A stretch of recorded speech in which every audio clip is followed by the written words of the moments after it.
喺今集開始之前，希望各位觀看呢條片嘅朋友或者網友，你哋可以用1至2秒嘅時間嚟到訂閱我哋嘅頻道，作為對我哋嘅支持，等我哋做得更加好。今日呢個湯水呢，矜貴咯，係曇花玉絲湯，1個人咁啫。唔係因為曇花矜貴啊，所以要獨享。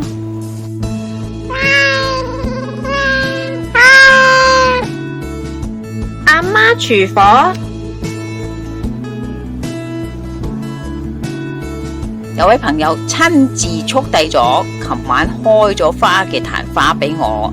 曇花原產南非墨西哥沙漠裏邊嘅仿生性植物，開花對溫度嘅要求好高啊，只有濕度80% 以上，溫度喺20至26度之間，初夏或者深秋時節，5至到10月嚟開花。曇花開花真係好難得，喜慶吉祥嘅意義。曇花屬於寒涼清熱，孕婦千祈就唔可以食。相傳曇花原本係一個花神，每日都開花，佢仲愛上咗一個每日為佢灑水除草嘅年輕人。俾玉帝知道大發雷霆就要拆散呢對鴛鴦，貶佢為每年只能開一瞬間嘅曇花，仲將個年輕人呢就送咗去出家，賜佢嘅名叫做韋陀，等佢忘記前塵，忘記花神。好多年過咗去，韋陀真係忘記咗花神，但係花神都知道每年嘅暮春時分，韋陀要落山採集朝露到煎茶，於是曇花就選擇喺呢個時候就開放。佢希望韋陀望佢一眼，韋陀始終都記起唔到。直到有一日，一個好孤瘦嘅男仔就喺花神身邊走過，停低就問啦：你點解咁哀傷啊？咁花神就答佢：你幫我唔到噶啦。咁又再默默等待。40年之後，個男子又喺花神身邊走過，再重複40年前嗰句話，花神又係咁答佢：你都係幫我唔到噶啦。再40年啦，有位孤瘦老人家再次出現，依舊問翻80年前嗰句說話：你點解咁哀傷呢？花神答：你一生裏邊問咗我3次，但係你畢竟係凡人，已經係奄奄一息啦，你點可以幫到我呢？老人呢就笑笑口：我今次嚟係了斷80年前冇結果嘅緣分，我送你一句啦：緣起緣滅緣終盡，花開花落花歸塵啊！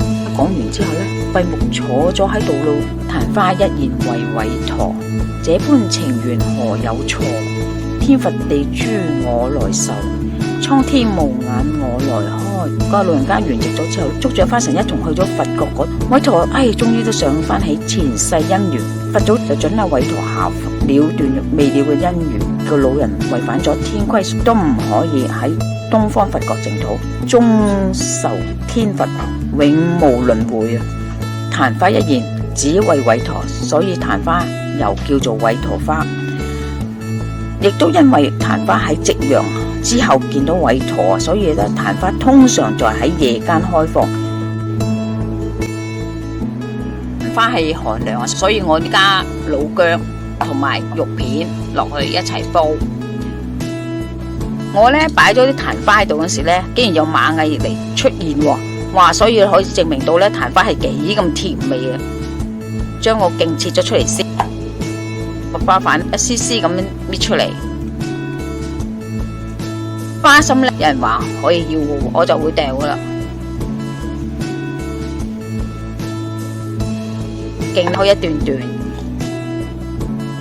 有啲分泌物噶，睇下幾黐。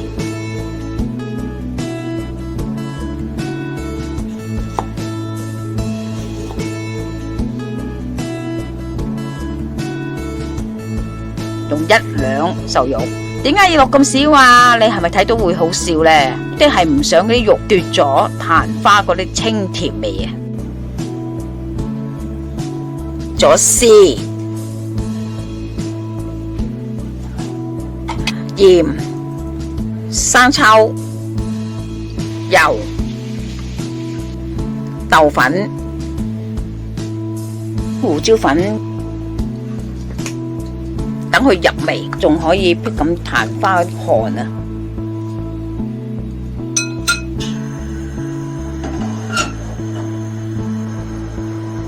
落兩片薑片落去，水滾，放咗啲花落去，淥一淥之後，即刻就攞翻上嚟，水下邊呢沖一沖，再落薑片，水滾加蠔蓉。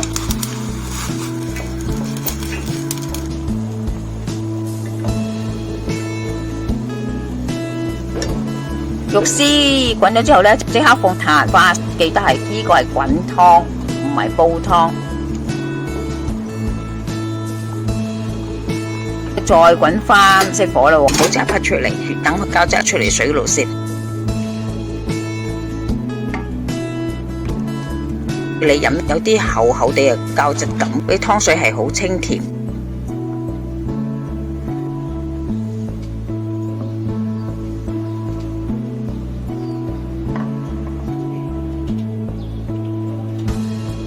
有少少似純菜啊，但係冇純菜咁重嘅膠質。